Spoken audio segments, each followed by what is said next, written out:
মানিকগঞ্জের পাটুরিয়াঘাটের খবরাখবর জানবো। আমাদের সহকর্মী যুক্ত আছেন বিএম খোরশেদ। খোরশেদ, বাড়ি ফেরা মানুষের ভিড় এখন কেমন? পারাপার কি স্বাভাবিকভাবে হচ্ছে কিনা জানাবেন?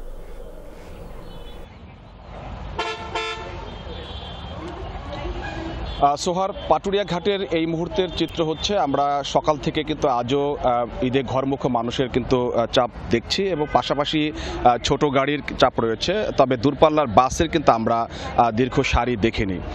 আজকে গতকালকের যে সকালটা ছিল তার চেয়ে আজকে দেখছি যে ঘরে ফেরা মানুষের চাপ কিন্তু একটু বেশি কিন্তু দেখছি। তবে বলা চলে যে আসলে পারাপার যেহেতু স্বাভাবিক রয়েছে, ফেরি লঞ্চে যারা আসছে তারা কিন্তু সহজেই কিন্তু ফেরি লঞ্চে পার হতে পারছে এবং ঘন কুয়াশার কারণে এই নৌরুটে 1 ঘন্টা ভোরের দিকে 1 ঘন্টা ফেরি লঞ্চ চলাচল বন্ধ ছিল, যে কারণে কিছুটা যাত্রীদের তখন অপেক্ষা করতে হয়েছে। তাছাড়া মোটামুটি এখন পর্যন্ত পারাপার স্বাভাবিক, যারা আসছে তারা কিন্তু সহজেই বাড়ি ফিরতে পারছে। আপনি জানেন যে এই পাটুরিয়া দৌলতদিয়া নৌরুটে 17টি ফেরি এবং 20টি লঞ্চ দিয়ে যাত্রী পারাপার করা হচ্ছে এবং যে সকল যানবাহনগুলো আছে তাদের যে ঘন্টার পর ঘন্টা অপেক্ষা, সেই চিত্র কিন্তু আমরা গত কয়েকদিন দেখিনি। একইভাবে আজও কিন্তু সেই অবস্থা কিন্তু রয়েছে এবং আমার সামনে এখন ভাষা সৈনিক ডাক্তার গোলাম মাওলানা ফেরি এইখানে লোড হচ্ছে 3 নম্বর ফেরিঘাটে।